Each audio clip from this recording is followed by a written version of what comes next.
S.C. Verma, Rotational Mechanics, Numerical 86. A solid sphere rolling on a rough horizontal surface with a linear speed v collides elastically with a fixed, smooth vertical wall. Find the speed of the sphere after it has started pure rolling in the backward direction. तो क्या हो रहा है कि ये solid spear जा रहा है आगे की डायरेक्शन में। अब ये सरफेस रफ सरफेस होगा और ये एंगुलर वेलोसिटी कुछ ओमेगा होगी और इसका सेंटर कुछ v1 स्पीड से चल रहा है। तो चलते चलते यहाँ पे कोई एक वॉल आ गई, इस वॉल स्मूथ होगी और वहाँ पे टकराएगा। जैसे टकराएगा तो ये कोलिजन जो होगा वो इलास्टिक कोलिजन होगा। इलास्टिक कोलिजन के कारण जो पहली, अब ये तो मूव नहीं होगा, मतलब पहली जितनी वेलोसिटी होगी उतनी वेलोसिटी से वो वापस चला जाएगा। मतलब ये कंडीशन इधर जो v1 वेलोसिटी से टकरा रहा था, लेकिन इलास्टिक कोलिजन के कारण कोई काइनेटिक एनर्जी में लॉस नहीं होगा, तो वो उतने वेलोसिटी से वापस की डायरेक्शन में आ जाएगा।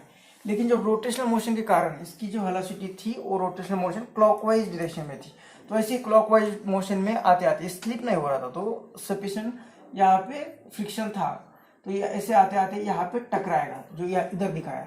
तो ये एंगुलर वेलोसिटी इधर थी, लेकिन लीनियर वेलोसिटी यहाँ पे आने के कारण अब यहाँ पे फ्रिक्शन भी है, तो ये एंगुलर रोटेशनल मोशन या ये ओमेगा कम होता चला जाएगा, जीरो बन जाएगा और फिर इस वेलोसिटी के कारण ही वापस की डायरेक्शन में आना स्टार्ट होगा।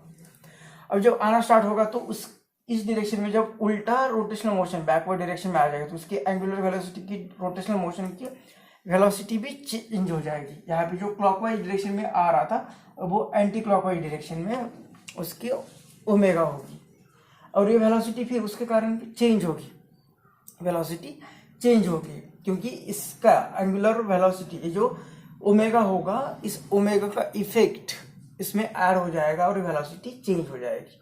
तो इस केस में जब ये पहले तो हमें फाइंड करनी a velocity after collision when pure rolling starts.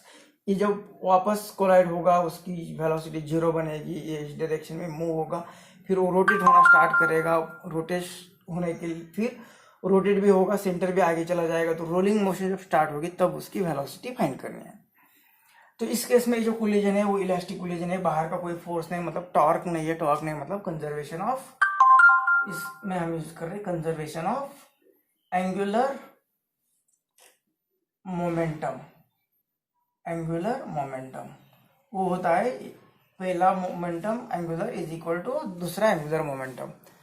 अब जब कोलिजन होगा तब एंगुलर मोमेंटम कितना होगा, ये जो रॉड होगा, ये जो स्फीयर होगा, ये इस डायरेक्शन में मूव हो रहा है और इसका मास m और ये r और ये होगा उसका पॉइंट ऑफ कांटेक्ट, तो ये मास m, ये r और ये v1, तो ये कितना होगा m r v1। लेकिन जब कोलिजन के बाद ये ओमेगा डायरेक्ट इंस्टेंटेनियस जीरो नहीं होगा, ये तो इस तरह से रोटेट होता जाएगा ये फ्रिक्शन के कारण, फिर वो जीरो बनेगा और फिर बैकवर्ड डायरेक्शन में मूव होगा। तो उस टाइम पर जब वो टकराया उसकी वेलोसिटी अपोज हो गई, तब इस डायरेक्शन में उसके रोटेशनल मोशन तो था, मतलब उसका एंगुलर मोमेंटम आई ओमेगा, और वो ये इसके कारण ये इस डायरेक्शन में और ये एंगुलर मोमेंटम क्लॉकवाइज, तो अपोजिट डायरेक्शन में, तो ये I omega is equal to L2, मतलब इसके बाद निकलने वाला है इस डायरेक्शन में, फिर ये v2 चेंज होने वाली है, तो एंगुलर मोमेंटम कितना होगा इस केस में, तो यहाँ पे आने के बाद ये वेलोसिटी सपोज ये v2 और ये इस तरह से, तो इसके कारण ये एंगुलर मोमेंटम mr v2 और प्लस ये भी इसी सेम डायरेक्शन में, तो ये आएगा I ओमेगा। इलास्टिक कोलिजन है तो ये इसे लिख लेंगे mr v2 और एक प्लस I ओमेगा। तो हमें ये फाइंड करना है v2, ये फाइंड करना है, तो ये mr v1 माइनस I, इसको भेज देते कुछ साइड में या इसे इस साइड में भेज देते, तो क्योंकि ये चाहिए, तो I कितना है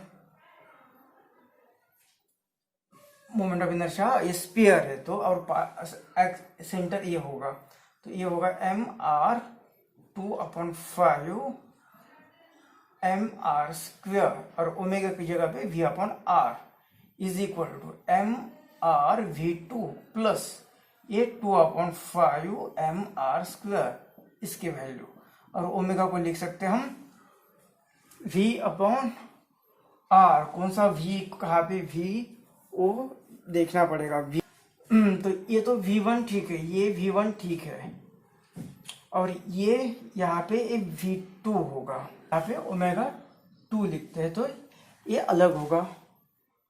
अब ये r इसके लिए चला जाएगा, m तो हर जगह से चला जाएगा, और ये r इधर चला गया, और इधर भी ये r इधर से चला गया। अब थर्ड r कॉमन ले लेते तो ये r भी बचा हुआ चला जाएगा, तो क्या बचा यहाँ पे v1 minus 2/5 v1 is equal to यहाँ पे v2, और यहाँ पे प्लस 2/5 v2, मतलब ये 5 है 7/5 v2, और इधर ये 5 माइनस 2 3/5 v1, ये 5 भी चला गया, ये फाइंड करना है।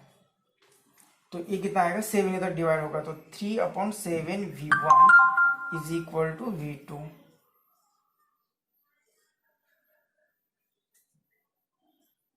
और क्वेश्चन में दिया है कि ये वेलोसिटी v से चल रहा है, हमें ये v1 और v2 में कंफ्यूजन ना हो, इसलिए v1, तो ये v1 v दिया हुआ है तो ये v आ जाएगा।